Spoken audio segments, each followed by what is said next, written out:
안녕하세요. 김성길 목사와 함께하는 사람 이야기 제2단원의 G7 과정입니다. 전 시간에 이어서 이 시간 22-4회가 되었고요. 관리에 대한 이야기를 이제 좀 더 몇 가지 나누도록 하겠습니다. 자, 우리의 육체든 심리 질병의 아픔이든 간에 치유가 된 다음에 관리를 잘하는 것이 중요하다는 걸 말씀드렸어요. 우울증에 시달리던 사람이 치료가 됐는데 그 다음에도 계속해서 우울한 인생, 우울한 환경을 가지고 살아간다면 어떻게 되겠어요? 다시 반복될 수밖에 없겠죠. 뇌는 그 상태를 너무 잘 알고 있습니다. 그러다 보니까 이제 우울증에서 치료가 되신 분들은 그 다음에 항상 기뻐하고 즐거워하고 감사하게 사는 훈련을 해야 되겠죠. 그러면 뇌는 이제 나에게서 감사하게 살고 즐겁게 사는 것들을 계속 들으면서 훈련이 되고 학습이 되겠죠. 자, 그러면 이제 그런 아픔에 대해서 뇌는 자꾸 멀어지게 되는 거죠. 그래서 치유가 완성돼 가는 겁니다. 그래서 우리가 어떤 부분에 대해서 치유가 됐으면 그 다음에 자기 관리를 잘하는 게 중요해요. 자, 첫 번째는 영적 관리. 우리가 사전 심리 건강을 말씀드릴 때도 영적 관리를 말씀드렸죠. 인간은 영적 존재입니다. 그러므로 영적 관리가 제대로 이루어질 때 심리적인 부분에 안정된 감정을 갖게 되고 이것이 건강한 삶을 살게 만들어줍니다. 이것을 설명하고 있는 말씀이 요한 3서 1장 2절이죠. 사랑하는 자여 내 영혼이 잘된 같이 내가 범사에 잘되고 강건하기를 내가 간구하노라 이렇게 말씀하고 있어요. 자, 여기 386페이지를 보시면은 도표가 하나 있는데요. 맨 가운데는 영적 세계입니다. 영혼이에요. 하나님과의 관계가 잘 만들어지고 자기 안에 있는 5-14의 성품을 잘 개발한 사람이에요. 이런 사람은 이제 영혼 속에서 있는 반응, 이게 나타나는 장소가 마음이에요. 생각입니다. 마치 텔레비전 방송국에서 실물이 움직이면 텔레비전에서 그 사람의 움직이는 상태가 그대로 나타나는 거죠. 텔레비전 속에 있는 사람을 만나겠다고 텔레비전을 깨고 그 안에 들어가 봐야 사람은 없잖아요. 그건 바로 방송국에 있는 겁니다. 영혼은 우리 인간의 본질이에요. 근데 이 영혼의 속에서 발생하는 본능들이 이제 나타나기 시작을 하겠죠. 이게 나타나는 장소가 마음이라는 거예요. 생각이라는 거예요. 그래서 이 마음과 생각, 이 속에서 내 영혼이 건강하면 그 건강한 것이 반응이 나타나는 거고 내 영적 상태가 불안정하면은 그 불안한 감이 거기 나타나는 거죠. 이게. 자, 그래서 이 도표에서는 영적 세계가 건강하고 그러면 마음, 심리가 건강하고 그러면 육체가 건강하다 하는 이 관계를 말씀하고 있는 겁니다. 삶의 영역을 행동하는 것은 우리의 육체입니다. 그런데 이걸 지배하는 것은 마음이며 이 마음을 작동시키는 원천은 바로 영혼입니다. 그러므로 영적으로 건강하면 마음이 건강해지고 마음이 건강해지면 육체도 건강하게 활동할 수가 있게 되는 거죠. 예수님은 이 사실을 이렇게 말씀했습니다. 요한복음 6장 63절 살리는 것은 영이니 육은 무익하니라. 내가 너희에게 이른 말은 영이요 생명이다. 영이 중요한 겁니다. 영은. 그러므로 영적 건강 관리를 잘 해야 되는 거죠. 자, 두 번째는 이것도 역시 사전 심리 건강 관리를 할 때 말씀드렸던 건데요. 5-14 하나님의 형상을 살아가는 훈련입니다. 5가지 성품을 계속 개발하고 내부의 자기를 강화시키는 거죠.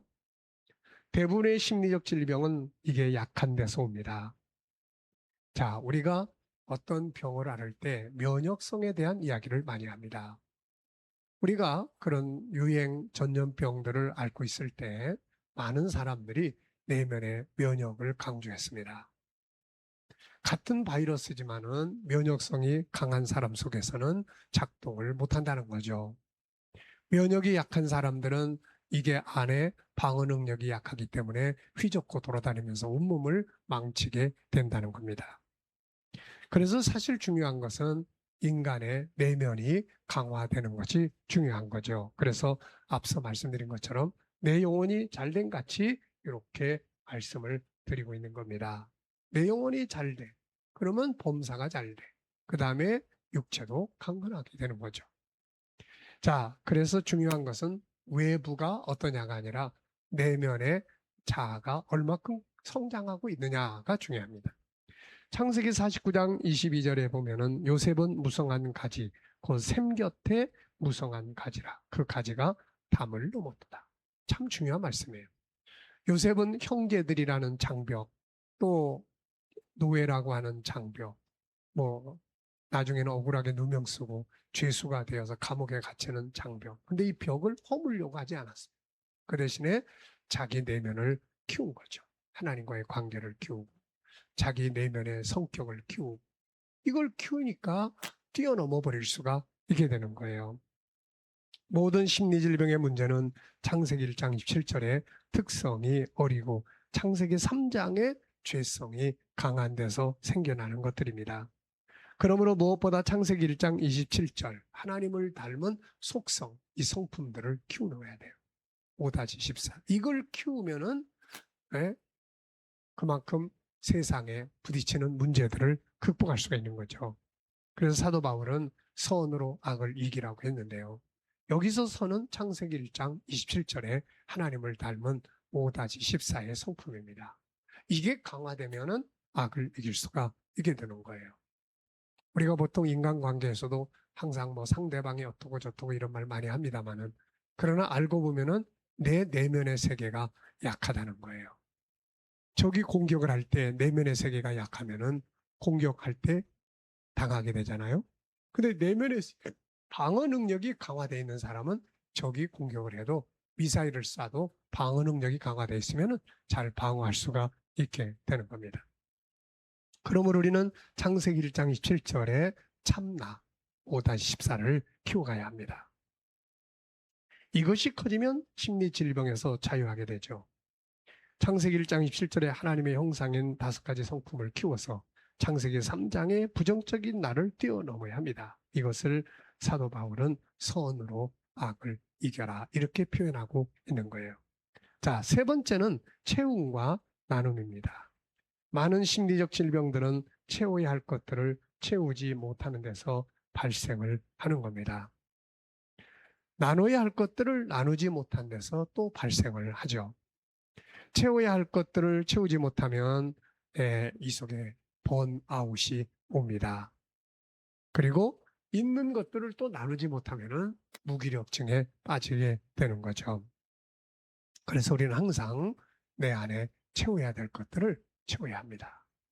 채워야 될 것들에 대해서 쭉 정리해 놓은 것이 창세기 1장 27절로 28절의 내용이에요.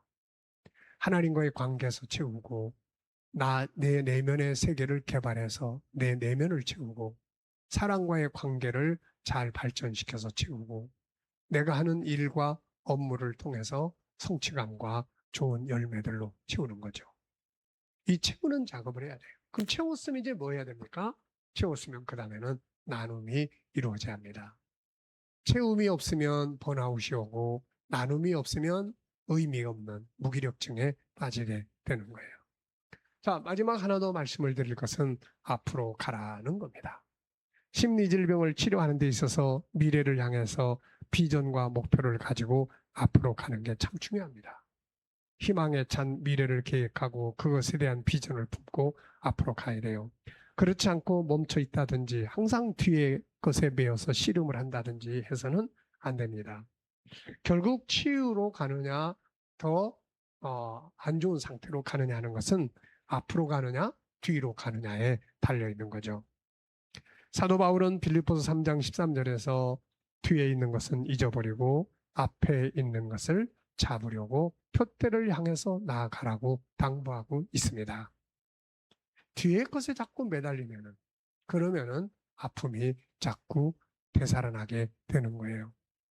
근데 앞을 향해서 가기 시작하면은 뒤에 것은 자꾸 멀어집니다. 생각 속에서 자꾸 멀어져야 돼요. 네. 예방과 치료는 중요합니다. 그러나 이제 문제가 발생했을 때 지체하지 말고 셀프 힐링을 하든지 아니면 상담자를 찾든지 신속하게 치료하는 것이 중요하며 치료 후의 관리는 더욱 중요하다는 사실을 우리가 기억해야 되겠습니다. 어떤 심리적 질병이 있었다고 해도 오히려 잘 관리하면 이게 자기 성장과 그 다음에 다른 사람들을 치료하는데 좋은 경험이 될 수 있는 겁니다. 상담학을 아무리 공부하는 것보다 자기가 인생 속에서 자기가 아픔을 겪어보고 치유해본 경험을 가진 것이 더 뛰어난 상담학이 될 수 있는 거죠. 나의 아픔은 누군가를 위로하고 치료하는데 큰 도움이 될 수가 있습니다. 사도 바울은 이것을 고린도후서 1장 4절로 6절에서 이렇게 설명해요. 우리의 모든 환난 중에서 우리를 위로하사 우리로 하여금 하나님께 받는 위로로서 모든 환난 중에 있는 자들을 능히 위로하게 하시는 이시로다. 이게 무슨 말이냐면은 자 6절에 보면 더 자세하게 나와 있네요. 우리가 환난 당하는 것도 너희가 위로와 구원을 받게 하려는 것이요 우리가 위로를 받는 것도 너희가 위로를 받게 하려는 것이니 이 위로가 너희 속에 역사하여 우리가 받는 것 같은 고난을 너희도 견디게 하느니라. 나의 아픔과 나의 속상과 나의 상처들이 어느 땐가 누군가에게 위로가 되고 치유가 될 수 있다는 것입니다. 바울이 겪었던 아픔과 고통은 다른 사람들을 위로하고 치료하는데 아주 좋은 자료가 됐던 거죠. 자, 아픈 마음은 누구나 다 있는 것, 감기와 같은 것이라고 그랬죠. 치료할 길, 방법은 다 있습니다. 어떤 상황이 있더라도 우리가 이런 것들을 확신하시고 좋은 상담, 좋은 방법들을 찾아서 아픔에서 해방될 뿐만 아니라 또 치유되신 분들은 자기 관리 잘해서 나중에는 이것 때문에 인생이 성공적으로 나아갈 수 있는 그런 계기가 되시기 바랍니다. 자, 이 시간 여기까지 하고 마치겠습니다. 감사합니다.